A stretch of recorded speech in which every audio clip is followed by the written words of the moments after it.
Cut करेंगे फिर। प्यारे बच्चों, मैं प्रमोद कुमार त्रिपाठी सृजन कोचिंग सेंटर से आज मैं आप लोगों के समक्ष कक्षा 10 की एनसीईआरटी की बुक से अध्याय 4 द्विघात समीकरण के संदर्भ में कुछ बताने चल रहा हूं। देखिए, द्विघात समीकरण को समझने के लिए सबसे पहले आपको बहुपद समझना होगा कि बहुपद क्या होता है। देखिए, वह पद या व्यंजक जिसमें प्रयुक्त चर की घात वर्गमूल या ऋण चिन्ह में ना हो उसे बहुपद कहते हैं। जैसे x स्क्वायर प्लस 2x। अब देखो, इसमें प्रयुक्त जो चर x है उस पर लगने वाली जो पावर है, जो घात है, वो ऋणात्मक नहीं है और ना तो वर्गमूल चिन्ह में है, इसलिए ये लिखा गया व्यंजक या पद जो है ये एक बहुपद है। जैसे हम और एग्जांपल ले लेते हैं, x square plus 7x plus 12। इसमें भी देख लीजिए, प्रयुक्त चर की जो घातें हैं वो ना तो ऋणात्मक है ना तो वर्गमूल में है, इसलिए ये एक बहुपद है। तो बहुपद के प्रकार, इसके बाद नंबर आता है बहुपद के प्रकार। देखो, बहुपद के प्रकारों के दो आधार होते हैं। नंबर 1 है पद के आधार पर और नंबर 2 घात के आधार पर। तो देखो, पद के आधार पर बहुपद के प्रकार, यानी पद के आधार पर बहुपद, जैसे किसी बहुपद में अगर एक पद है तो उसे एक पदी बहुपद कहते हैं। जैसे लिख दिया जाए x या 5x या y, इन सब बहुपदों में देखो एक पद है, इसलिए x जो है एक पदी बहुपद है, 5x एक पदी बहुपद है, y एक पदी बहुपद है। फिर इसके बाद द्विपदी बहुपद, माने ऐसे बहुपद जिसमें दो पद हो उसे द्विपदी बहुपद कहते हैं। जैसे x स्क्वायर प्लस 3x। अब देखो, इसमें दो पद है इसलिए ये दो पदी बहुपद है। और हम उदाहरण देते हैं आपको, जैसे 5 प्लस x। इसमें भी देखो दो पद है इसलिए ये दो पदी बहुपद हो गया। इसी प्रकार से त्रिपदी बहुपद, जिस बहुपद में तीन पद हो उसे त्रिपदी बहुपद कहते हैं। जैसे x square plus 5x plus 3, ये है त्रिपदी बहुपद। चूंकि इसमें देखो तीन पद हैं इसलिए ये त्रिपदी बहुपद है। अब देखो, इसी प्रकार से अगर बहुपद में चार पद हो तो उसका नाम ऐसे बढ़ जाएगा। फिर घात के आधार पर बहुपद के प्रकार, देखो घात के आधार पर बहुपद के निम्नलिखित प्रकार होते हैं। जैसे रैखिक बहुपद, द्विघात बहुपद, त्रिघात बहुपद। तो सबसे पहले हम समझते हैं कि ये रैखिक बहुपद क्या होता है। रैखिक बहुपद, देखिए, वह बहुपद जिसमें प्रयुक्त चर की घात एक हो। अब घात क्या है इसका अध्ययन आप कक्षा 9 में पढ़ चुके हैं। किसी बहुपद की घात बताना, जैसे x स्क्वायर प्लस 2x में अगर पूछा जाए कि इस बहुपद की घात क्या है तो आप 2 बताएंगे। क्या बताएंगे? 2। जैसे पूछा जाए x प्लस 5 में इस बहुपद में की घात क्या होगी, तो इस बहुपद की घात 1 है, क्योंकि इसमें जो प्रयुक्त चर है उस किसी बहुपद की अगर घात बतानी हो तो उस बहुपद में प्रयुक्त जो चर हो उस चर की जो सबसे बड़ी घात होती है वही बहुपद की घात होती है। जैसे x स्क्वायर प्लस 2x में देखो, x की सबसे बड़ी घात क्या है? 2, इसलिए ये इस बहुपद की घात हम क्या बताएंगे? 2।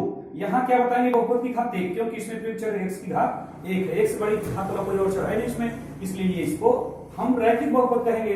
तो रैखिक बहुपद वह होता है जिसमें प्रयुक्त चर की घात 1 हो, उसे रैखिक बहुपद कहते हैं। उदाहरण स्वरूप जैसे हम दे देते हैं x प्लस 5 y प्लस 3, ये सब देखो, ये सब रैखिक बहुपद के उदाहरण हैं, क्योंकि इसमें प्रयुक्त चर की घात 1 है, 1 से बड़ी घात वाला चर इसमें प्रयुक्त नहीं है, इसलिए इस बहुपद की घात 1 होगी, इसलिए हम इस बहुपद को घात के आधार पर रैखिक बहुपद कहेंगे। इसके बाद हम आते हैं द्विघात बहुपद।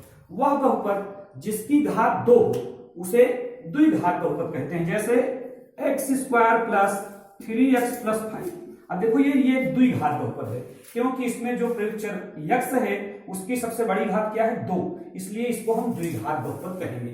इसी तरह जैसे हम और उदाहरण दे दें आपको, x square plus 8x plus 15, ये भी देखो, इस भी बहुपद में प्रयुक्त चर x की घात 2 जो कि सबसे बड़ी है, इसलिए यहाँ पर ये द्विघात बहुपद का उदाहरण बनेगा।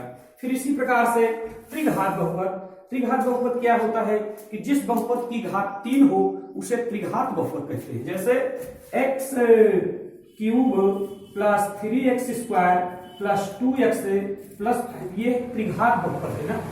तो इसी प्रकार से अगर घात बढ़ती जाए, चतुर्घात बहुपद, पंचघात बहुपद, इसी प्रकार से अन्य।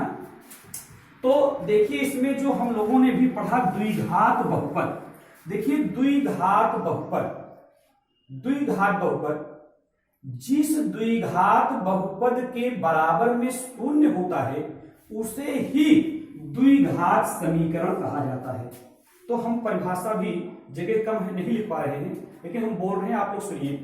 द्विघात समीकरण माने वह द्विघात बहुपद जिसके बराबर में 0 हो उसे ही द्विघात समीकरण कहा जाता है। जैसे हम लिख दे यहां पर कि x square plus 5x plus 4, देखो ये हमारा एक द्विघात बहुपद है, और अगर हम इसी द्विघात बहुपद के बराबर में क्या कर दें, शून्य कर दें, तो इसे ही हम द्विघात समीकरण कहेंगे।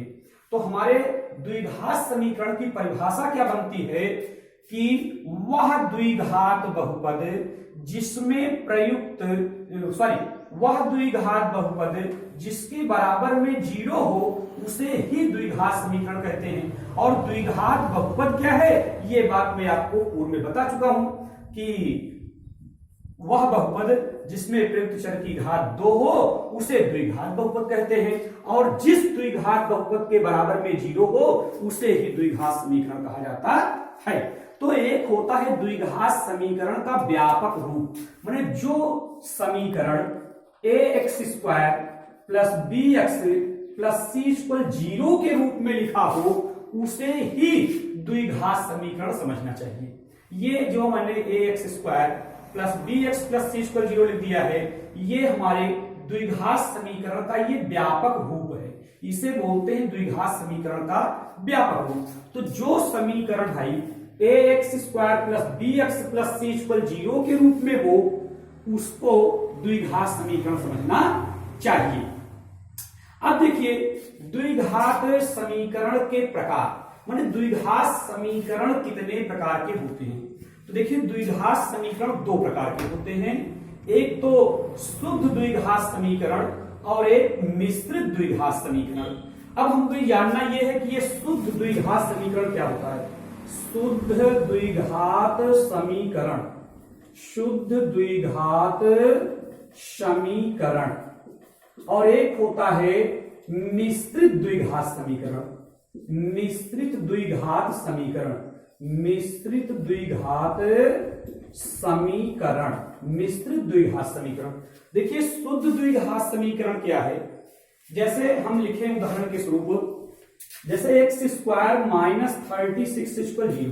देखो ये भी एक द्विघात समीकरण है, लेकिन किस नाम का ये द्विघात समीकरण है, कि ये शुद्ध द्विघात समीकरण है जिसमें 2 घात वाला चर प्रयुक्त हो पर 1 घात वाला चर प्रयुक्त ना हो। अर्थात कहने का मतलब कि ax स्क्वायर हो पर bx उसमें विद्यमान ना हो, ऐसे द्विघात समीकरण को शुद्ध द्विघात समीकरण कहते हैं।